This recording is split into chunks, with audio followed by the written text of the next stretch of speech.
কৃষি মন্ত্রণালয়ের কাগজে কলমে সার বরাদ্দ ঠিক থাকলেও মাঠের চিত্র পুরো উল্টো। সময় মতো হাতে পাচ্ছেন না কৃষকরা, সেই সাথে দিতে হচ্ছে বাড়তি দাম। অর্থনীতিবিদরা বলছেন, সার নিয়ে এমন চোর পুলিশ খেলা ভয়াবহ বিপর্যয় ডেকে আনবে খাদ্য নিরাপত্তায়। কৃষি মন্ত্রণালয়ের এই বরাদ্দপত্রটির হিসাবে উত্তরের জেলা কুড়িগ্রামে চলতি সেপ্টেম্বরে ঠিক যতটুকু টিএসপি, ডিএপি ও এমওপি সার প্রয়োজন তার পুরোটাই দেওয়া হয়েছে। নিয়ম অনুযায়ী জেলার ডিলারদের কাছে সার পৌঁছে দিয়েছে মন্ত্রণালয়ের অধীনস্থ দুটি সংস্থা বিসিআইসি, বিএডিসি, অর্থাৎ সারের কোনো সংকট নেই। কিন্তু বাস্তবতা বলছে ভিন্ন কথা। দোকানে বারবার ধর্ণা দিয়েও সার না পাওয়ায় গেল 14 সেপ্টেম্বর এই কুড়িগ্রামেরই ভুঙ্গামারী উপজেলায় সড়ক অবরোধ করে বিক্ষোভে নেমেছিলেন কৃষকরা। তাদের দাবি, সঠিক সময়ে সার প্রয়োগ করতে না পারায় ব্যাহত হচ্ছে উৎপাদন। সার আছে কিন্তু ডিলাররা এটা দাম বাড়ানোর জন্য কৃত্রিম সিন্ডিকেট করতেছে। সার তো পাওয়া যায় না।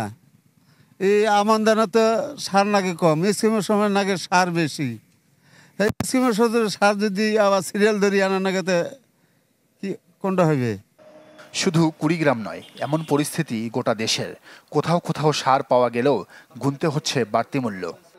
অন্য দোকানে যাই বেশি দামে কিনে নিয়ে সেই আছে জমিতে সার দিলাম, দিয়ে তার সেই পরিমাণ তো সার দিতে পারতেছি না, অনেক টাকা ব্যয় হচ্ছে। ডিলারের কাছে বললাম টিএসপি আনা আসেনি, আসতে একটু লেট হবে।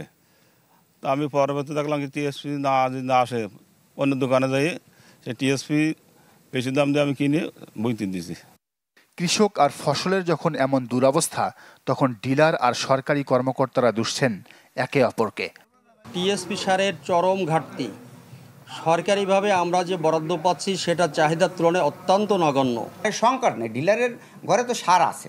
কেউ যদি সংকটের কথা বলে থাকে, এটা একটা প্যানিক সৃষ্টি করার মতো। এটা আমরা যদি এরকম কোনো অভিযোগ পাই, আইনের আওতায় আনার চেষ্টা করতেছি। কৃষি অর্থনীতিবিদরা বলছেন, সার নিয়ে এমন চোর পুলিশ খেলা ভয়াবহ বিপর্যয় ডেকে আনবে খাদ্য নিরাপত্তায়।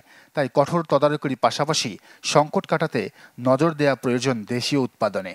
তাহলে সামনে তো শীতকালীন মৌসুম, তখন সবজির চাষ হবে এবং ফার্টিলাইজারের অনেক বেশি দরকার হবে, এবং এর পরপরই বোরোর মৌসুম শুরু হবে এবং সেখানেও প্রচুর ফার্টিলাইজারের দরকার হয়। কাজেই পূর্বাহ্নে আমাদেরকে ফার্টিলাইজারের সরবরাহ সংকট দূর করতে হবে এবং পর্যাপ্ত ফার্টিলাইজারের অ্যাভেলেবিলিটি নিশ্চিত করতে হবে। এবছর দেশে রাসায়নিক সারের চাহিদা 57,85,000 টন। এর মধ্যে 80% আমদানি আর বাকি 20% সরবরাহ করছে দেশের কারখানাগুলো। নাজমুল হুদা সুমন, চ্যানেল 24, ঢাকা।